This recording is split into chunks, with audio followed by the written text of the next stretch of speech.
Hough is a Canadian writer and editor with an honors BSc in human kinetics. In her spare time, she follows her husband around the world, wrangling 3 kids and a codependent dog. She runs and drinks tea. Her first novel, Ground Control, was published by Sley House in 2022. K.A., it's yours. Thank you. Wow, I'm in such good company. It's kind of intimidating tonight. So here goes. This is from Chapter 4 of Paper Moons, which will be published in March of 2025. This scene takes place on a Monday morning after a girls' wine night. And so Kate, the main character, is hungover and nervous about starting an experimental trial at work, which is a gym.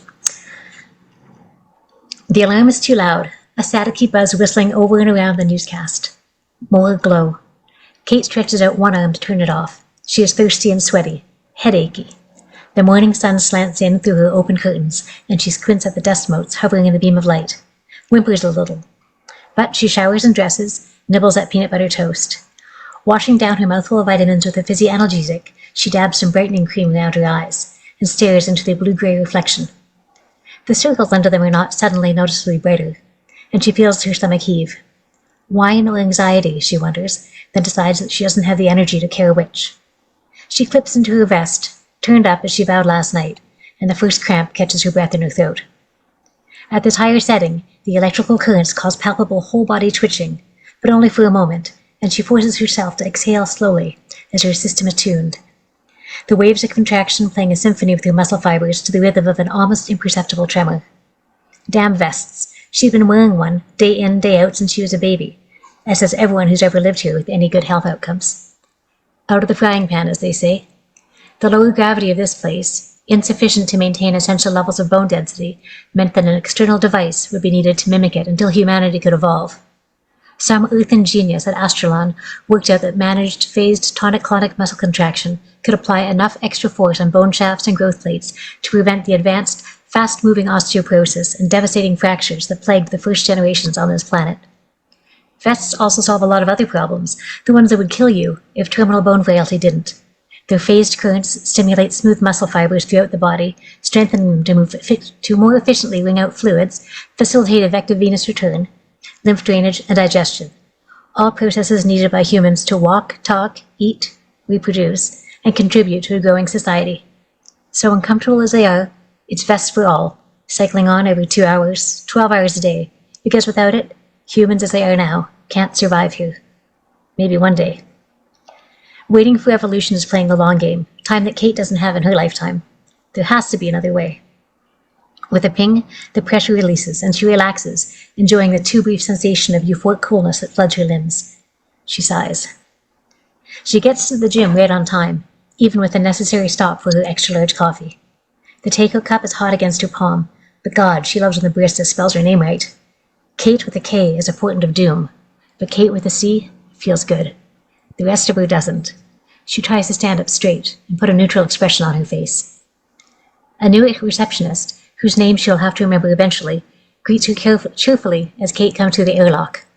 The young woman's open vest flaps in the resulting breeze, obscuring her name tag, and Kate grimaces a smile and waves her coffee in a way that she hopes conveys, "Let me drink this, and I'll come back and chat, okay?" And not, "I can't believe you work here but don't know enough to fasten your vest." "Kate, this is for you." The receptionist leans towards her scanner, and a thin red line sweeps her golden iris. There's a beep, and she raises a thick manila envelope in front of it. After another beep, she turns the scanner to Kate. Retinal scans are standard, especially when chain of custody matters, but she flinches as the red light sears into her brain.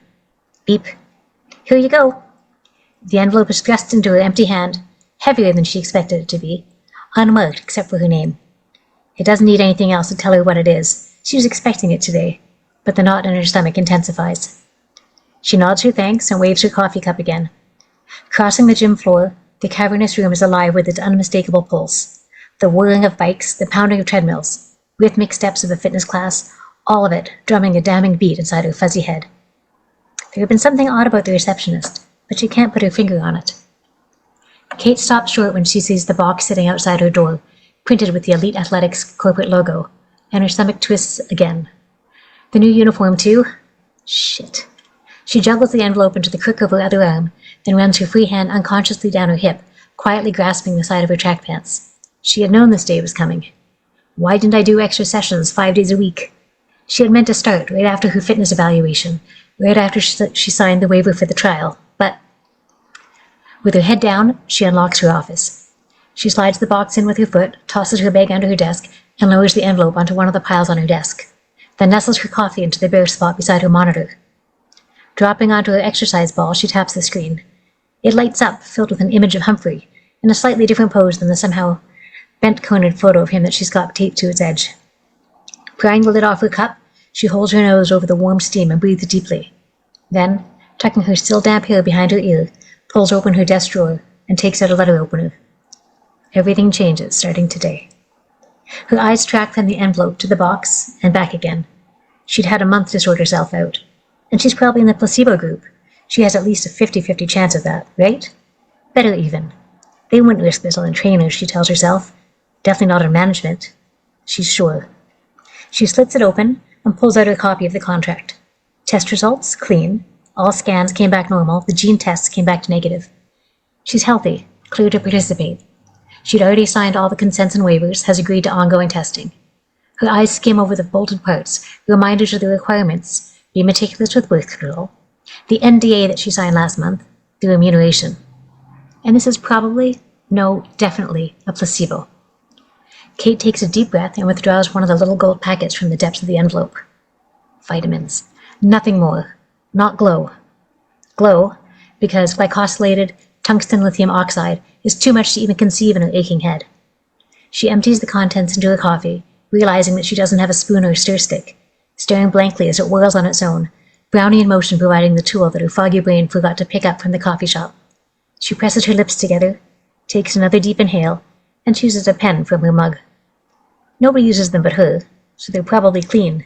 Maybe?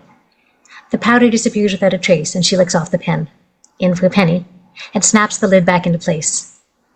She takes a sip. It is too hot, bitter, strong, but heavenly, and even in this first sip, she feels her headache abate. Just a little, but it does, and her heart accelerates. So that's that. Paper Moons will be released in March of 2025. There'll be a cover reveal soon, I hope. You can order it now, pre-order it on slayhouse.com. And for the other physical books from Slayhouse, they have a 15% off promo code. That's fall 2024, and I'll put that in the chat. For the giveaway, I'm giving away some ebooks of my previously published book. Oop, ground control. Oh dear. Ground control, there it is. And some stickers. So sign up for the thing, and that's it. Thank you very much.